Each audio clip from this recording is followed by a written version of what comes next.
Hey FitLovers. Hey FitLovers. Welcome back. I am Ramsey. And I am Mina. Are you someone who has goals and aspirations? Have you been struggling to achieve them, or do you find yourself never being able to get ahead?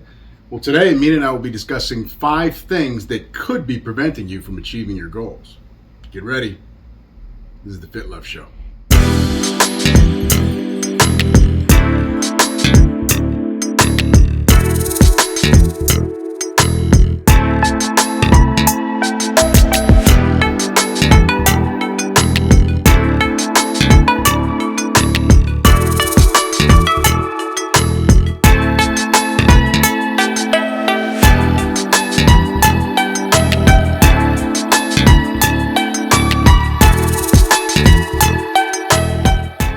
Virtually everyone I know has goals, dreams, and aspirations. I know of no one who doesn't want more out of life, even if they've already achieved a lot. But just because someone has goals and aspirations doesn't necessarily mean that they're actively pursuing them. Do you have goals and aspirations? Are you taking active steps to achieve them? There are a number of reasons why someone may not be reaching their goal, much less pursuing them.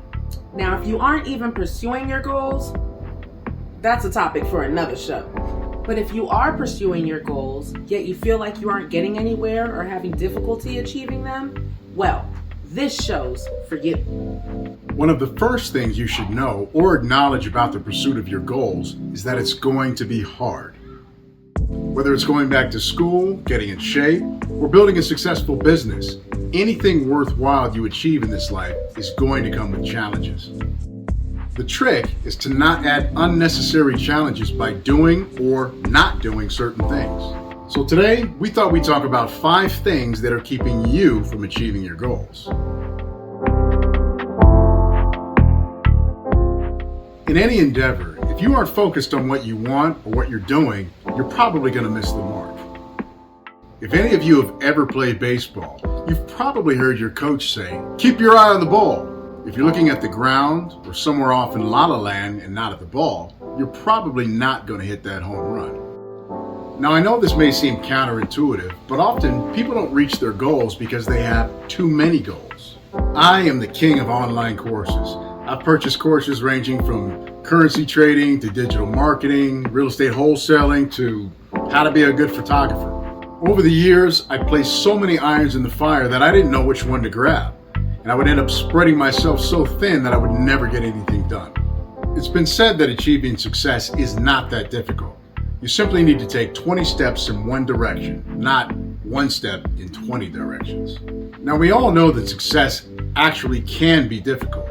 Otherwise, everyone would be successful. But not having a clear focus on what you want and how you're going to get it is basically the same as adding unnecessary challenges to your journey. If you're going to achieve your goals, you must first define what your goals are, then focus on them intently. Or, like I always say, focus like a laser beam and go after them.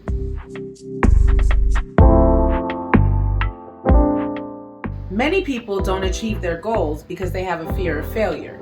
As a result, these people don't even try because they don't want to fail. But would you believe it if I told you that there are many people out there that are also afraid of success?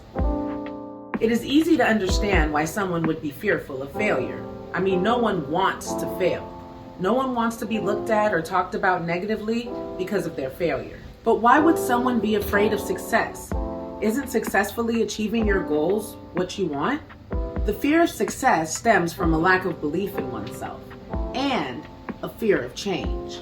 Often, people are fearful of success because it involves them stepping out of their comfort zone, something that many people are uncomfortable doing. People are often fearful of the change that success brings, and they don't believe in themselves enough to sustain that success, and will often self-sabotage before even seeing it. It's okay to be afraid, but don't allow fear to stop your momentum. Acknowledge the fear, then do what you have to do anyway.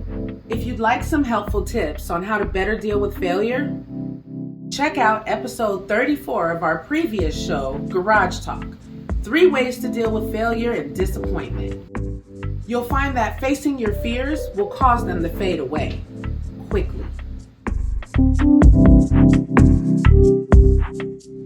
Many of the most successful people in the world will tell you that establishing daily routines is key on your journey to achieving your goals, and that's largely true. Routines can help you have greater control over your life and allow you to work more efficiently. For many people, though, creating a routine where every minute of their day is planned out isn't realistic. For some, myself included, there are just too many unpredictable variables that prevent them from planning out every minute of their day. My job is unpredictable. Something may happen at work that may cause me to have to come in early or stay late. Couple that with the number of hours I work and the travel time involved in getting to work and back, and my day is packed. There's just no time for anything else. Well, Ramsey, why don't you just get up earlier? And that's a thought, but consider, by the time I get home from work and decompress and settle in, I'm usually in the bed by 9:30 or so? And that's if there's no issues with the kids. Otherwise, it could be later. I'm up the next morning at 3:30 a.m. So I'm getting maybe 6 hours of sleep on my work days. But on my off days, I have to have a routine. All the things that I couldn't do on my work days get done on my off days. Running errands, taking and picking the kids up from school, taking them to boxing or gymnastics or wherever else they need to go. I also have to get my workouts in. That's currently my only outlet. And of course, we all need a little time for ourselves from time to time. So I have to have a routine on my days off, otherwise everything is just helter-skelter.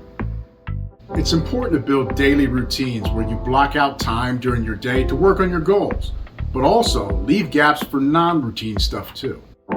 You'll find that you're making better use of your time and energy by doing so.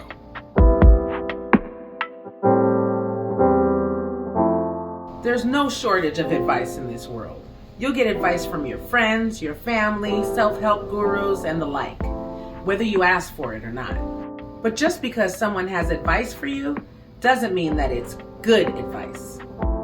Is the person giving you the advice credible? Are they qualified to give you the type of advice that you need? Are they genuinely well-intentioned with their advice giving? Or are they jealous and envious of you and low-key hoping for your demise? The point is, some advice out there is questionable. What's ironic is you probably already know what you need to do, and only you know what's best for you. But people tend to second guess themselves and seek outside opinions from people as if those people know what's better for you than you do. Listen to your gut. More often than not, you'll know if you're getting bad advice. Now, there's absolutely nothing wrong with seeking advice.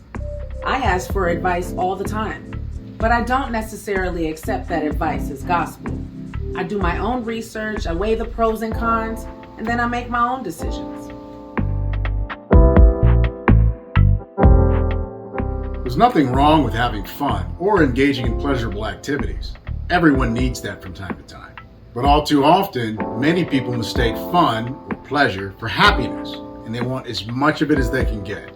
Successful people like to have fun too, but they know that only engaging in fun or pleasurable activities does nothing to move you toward your goals.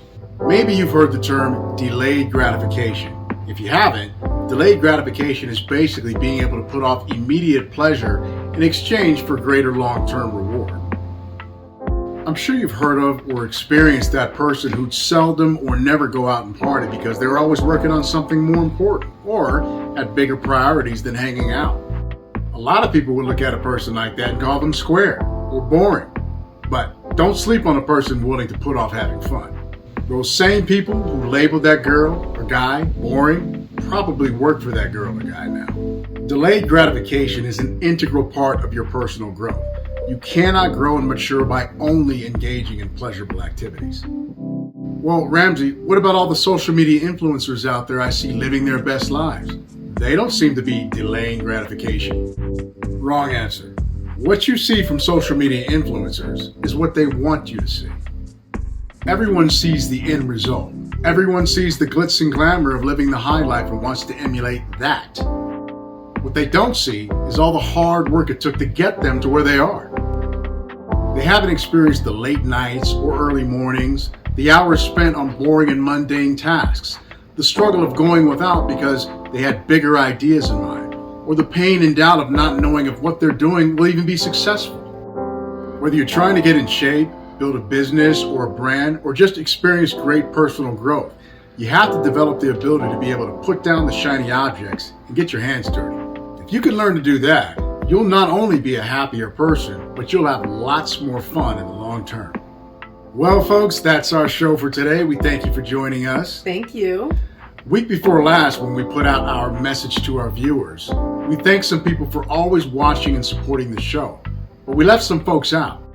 I just wanted to say thanks to my fellow officers, Ricky and Victor, for always watching and supporting the show and offering me great feedback. I appreciate you, fellas. And with that being said, please like and subscribe, and don't forget to turn on your notifications so you'll be notified first when new episodes are released. Thanks again, FitLovers. Thank you. See you next time. Peace.